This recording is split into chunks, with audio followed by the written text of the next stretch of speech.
Semua akal, otak, akal, pikiran hadirin itu digabung jadi satu. Digabung jadi satu. Kepintaran orang, kebijaksanaan orang, kepahaman seseorang, walaupun dzatiyah otak ini sama hadirin, ya, antara orang mukmin dan orang kafir semuanya sama, silahkan kumpulkan orang yang paling berakal di seluruh dunia dijadikan satu hadirin, jangankan orang biasa, para nabi pun dikumpulkan, ya, otaknya, akalnya dikumpulkan jadi satu, maka Nabi Muhammad SAW adalah orang yang paling berakal di antara semuanya. Sallu ala Nabi Muhammad. Ya. Kemudian qala fi kitabil awarifi an Ibnu Munabbih annahu qala, dikatakan dalam kitab Al-Awarif dari Ibnu Munabbih bahwasanya beliau berkata, ata fi sab'ina kitaban, telah diterangkan di dalam 70 kitab, anna jami'a ma u'tiyan nasu min bada'id dunya ilang qita'iha minal aqli fi janibi aqli Rasulullah sallallahu alaihi wasallam kahayati ramlatin waqa'at min baini jami'i rimalid dunya. Serem lagi nih hadirin. Ya, kata beliau Ibnu Munabbih mengatakan telah diterangkan dalam 70 kitab bahwasanya semua yang diberikan manusia, yang diberikan kepada manusia mulai awal penciptaan dunia sampai hari kiamat berakhirnya dunia, semua yang diberikan kepada manusia, akal yang diberikan kepada manusia semuanya dari awal sampai akhir hadirin, kalau disejajarkan dengan akalnya Nabi Muhammad SAW, itu akal seluruh manusia, akal semuanya hadirin, itu seperti sebutir pasir di antara tumpukan pasir yang paling banyak di dunia hadirin. Shallu ala Nabi Muhammad. Sebutir pasir bisa terlihat enggak? Panjenengan tuku pasir sedam, sebutir bisa kelihatan enggak hadirin? Ini akalnya seluruh manusia dari awal penciptaan dunia sampai akhir, itu hanya sebutir pasir saja. Nabi Muhammad seluruh butir pasir yang ada di dunia. Shallu ala Nabi Muhammad. Walil Hafidh Ibnu Nasiruddin Dimashqi fi hadzal ma'na. Al-Imam Al-Hafidh, ya, Ad-Dimashqi beliau mengatakan khiyarul wara ar-rusulul kiramu wa khairuhum ulul azmi fadlan kamilan bifakhari wa aqluhum fi janibi aqli Muhammadin kakitrati ma'in fi ulufi bihari. Manusia terbaik adalah para rasul yang mulia, dan sebaik-baiknya dari mereka itu adalah ulul azmi yang 5 itu, ya. Kemudian wa aqluhum, dan semua akal nabi yang ulul azmi itu hadirin, bahkan semua rasul, semua nabi, kalau akalnya disejajarkan dengan baginda agung Nabi Muhammad SAW, maka akal mereka seperti setetes air dibandingkan dengan lautan yang luas. Shallu ala Nabi Muhammad.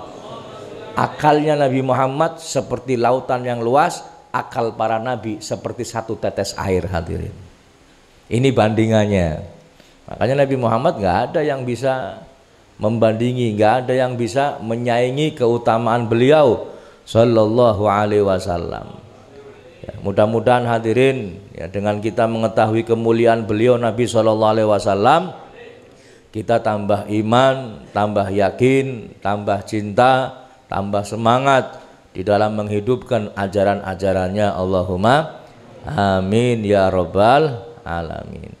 Wa qala ulama, berkata ulama, wa ursila sallallahu alaihi wasallam, Nabi Muhammad itu diutus ila kafatil insi wal jin.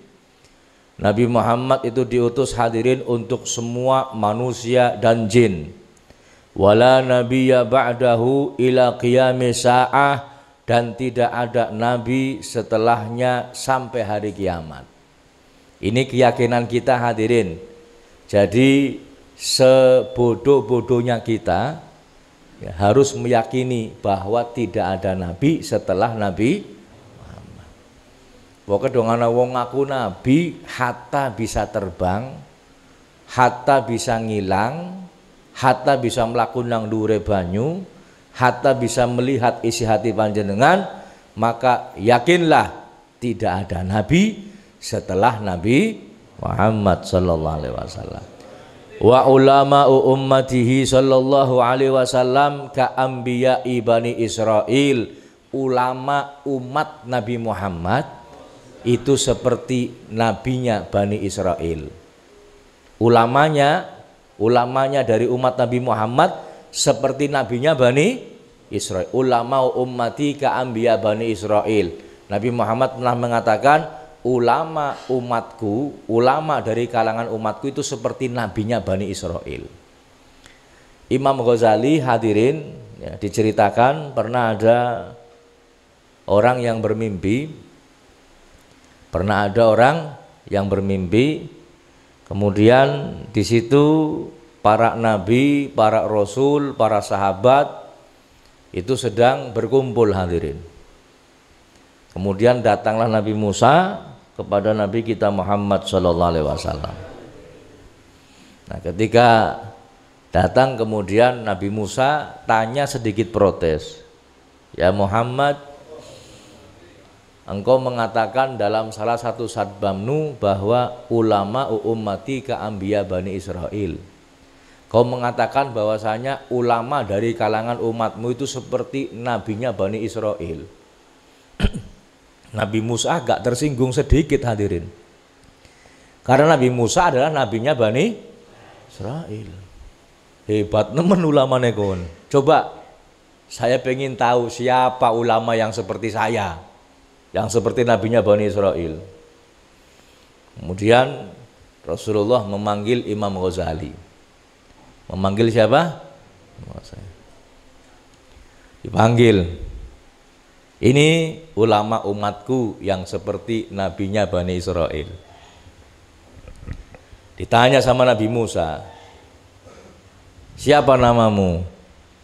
Dijawab, ana Muhammad bin Muhammad bin Muhammad bin Ahmad Al-Ghazali At-Tusi. Jare Nabi Musa, wong takon arantok jawabnya dawa nemen kon. Saya cuma tanya nama Muhammad cukup sudah.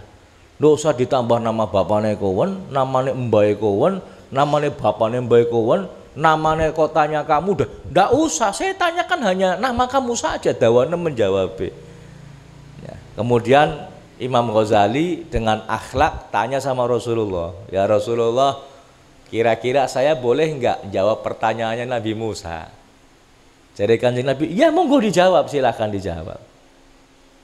Wahai Nabi Musa, bukankah engkau melakukan hal yang sama ketika engkau ditanya oleh Tuhanmu Allah? Gusti Allah kan takon, hei Nabi Musa, dalam Al-Quran ini ada, apa yang ada di tangan kananmu? Terus engkau menjawab, ya Allah ini tongkatku, tongkat ini untuk ini ya Allah, kemudian untuk ini ya Allah, dan tongkat ini juga untuk sandaranku ya Allah. Jadi Imam Ghazali, Nabi Musa, Gusti Allah kan takone apa sih nang tangan kanane jenengan, bisa jenengan jawabannya dawa nemen. Gari ngomong betongkat sudah selesai. Kok panjenengan jawabannya panjang sekali? Saya baca dalam Al-Qur'an, jadi Imam Ghazali. Langsung gedek-gedek Nabi Musa, wahai Muhammad, betul apa ucapanmu? Ulama umatmu seperti Nabi Bani Israel. Wis nyong nyerah dari sana. Ini ulamanya umat Nabi Muhammad seperti Nabi Bani Israil. Wa nasarahullahu bil mu'jizati dhahirat, dan Allah Subhanahu wa taala ya memberikan kemenangan kepada Nabi Muhammad sallallahu alaihi wasallam, memberikan pertolongan kepada Rasulullah SAW dengan apa? Dengan mukjizat yang jelas nyata adanya. Qala sahibul burdah, berkata yang ngarang kitab burdah. Pernah baca burdah? Maulaya sholli wa sallim daiman abada ala habibika. Nah, ini ada salah satu syairnya. Kafaka bil ilmi fil ummiyi mu'jizatan fil jahiliyati wa ta'dibi fil yutumi. Salah satu mukjizat yang nyata yang dimiliki oleh Nabi kita Muhammad sallallahu alaihi wasallam. Kafaka, cukup engkau wahai Nabi Muhammad, bil ilmi, dengan ilmu yang panjenengan miliki, cukup sudah ilmumu sudah.